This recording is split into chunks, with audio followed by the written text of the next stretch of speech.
pas de souci.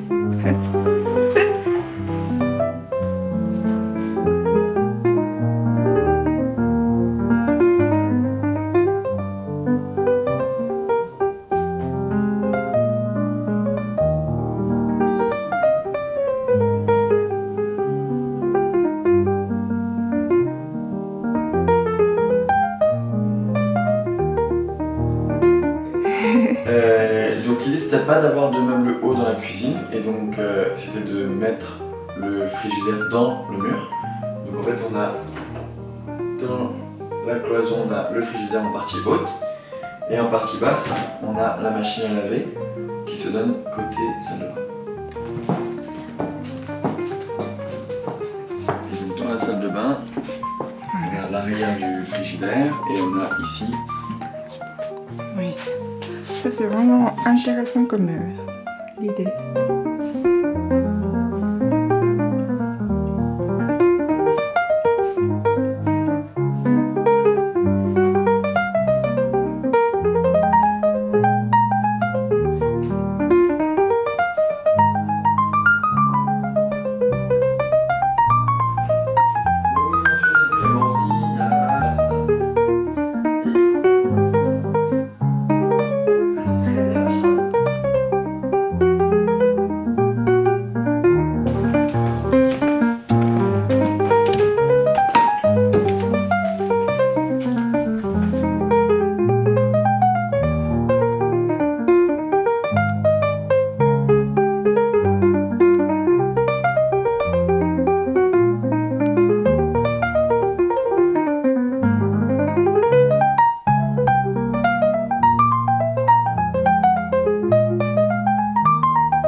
The scene it sighs beneath the stars, a silver ribbon soft and sparse. The lamps they wink, a sly disguise, as Paris dreams with half-closed eyes. Oh, moonlit reverie, come dance with me. A step, a spin in sweet esprit, through shadows deep, through whispers free. Oh, moonlit reverie, come dance with me.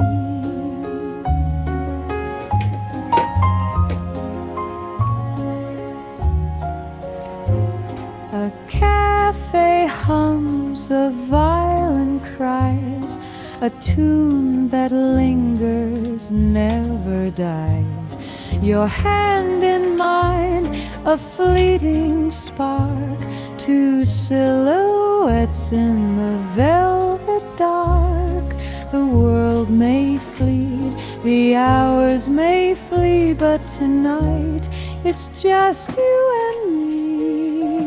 Oh, moonlit reverie, come dance with me. A step, a spin in sweet esprit, through shadows deep, through whispers free. Oh, moonlit reverie, come dance with me. Time tiptoes softly, a thief in disguise,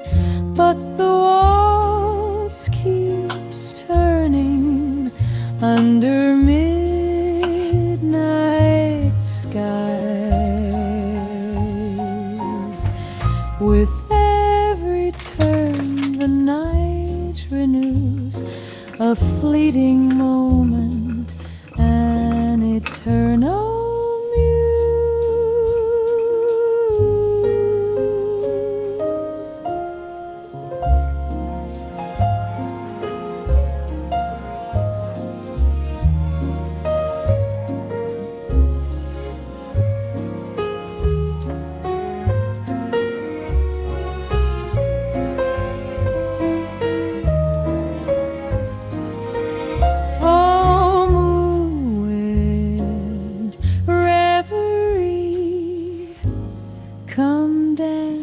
with me.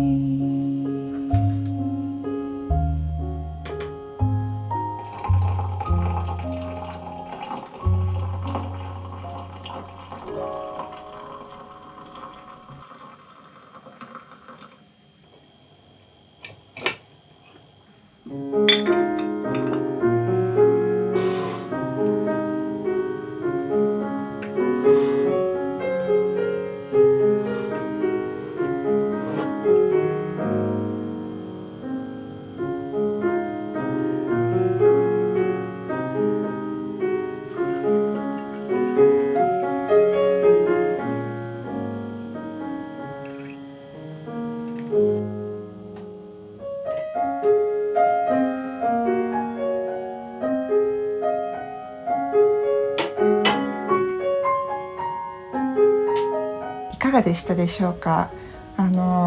今回はパリのアパルトマンのルームツアーと、あとは私がインテリアで唯一心がけていることをお届けしてみたんですけれども、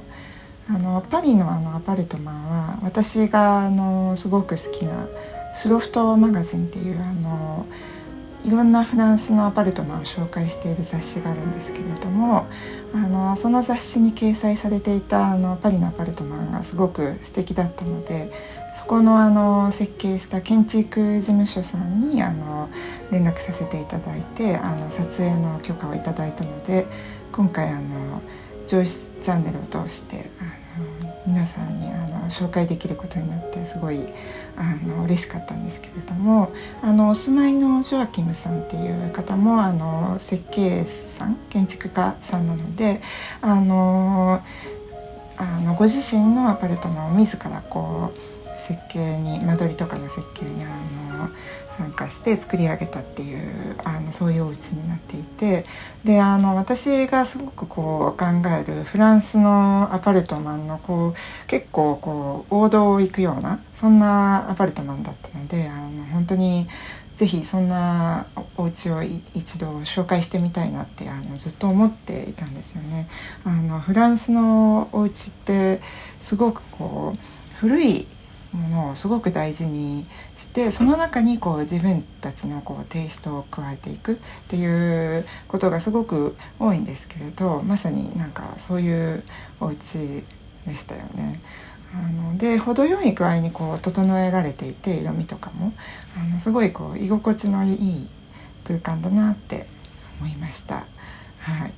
で後半は私がインテリアでお部屋作りで唯一心がけていることをこうちょっとシェアしてみたんですけれども、字幕でもこうちょっとお話ししたように、やっぱり私たちこういろいろとこう制約がある中でこうインテリアを楽しまなければいけないということがほとんどだと思うんですよね。私はすごくこう小さな空間に住んでいますし、あとはご家族の方がいらっしゃったりとか、こうお子様がいらっしゃったりとかで、それでこうおもちゃとかがこう出ていたりとか、なんかそういう風な感じで、やっぱりこうそんなに例えばお部屋のカラーを3色に統一してそれだけを詰め込んだすっきりしたスタイリッシュなお部屋を作るっていうのはなかなかこう難しいっていう方がこう大半なんじゃないかなって思うんですよね。なのでこう現実的に考えるとこういろんな色があってもそこそこ整って見えるとか、見た感じこう心地いいっていう、そういうお部屋を作るっていう方がなんかいいなって思っていて、なので私もあんまりこう色をこれとこれとこれっていう風にはこだわっていなくって、でもちょっとこうなんだろうな、色を繰り返してあげる。例えばグリーンのアイテムをこうがあったら、インテリアアイテムがあったら、もう一個こうグリーン系のこうインテリアアイテムをこう足してあげると、ちょっとこう浮いて見えなくってお部屋がまとまってくるっていう、そういうちょっとした法則というかコツがあるので、なんかそれを唯一私が心がけて実践していることなんですけれど、なので本当に一見あんまり色とかカラーとかこだわっていないように見えるんですけれど、なんか全然こう変に見えないっていうのかな、なんかこうすごくこういい感じに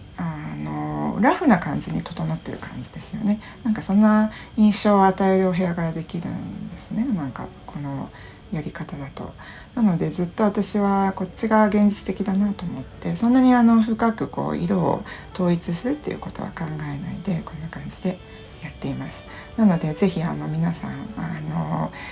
お部屋作りでちょっとこうどうしようかなとか、なんか今一つだなっていうようなことがあった時は参考にしてみていただければなと思います。はい、ということで今回短いおしゃべりなんですけれども、最後までご視聴ありがとうございました。次回の動画でお会いしましょう。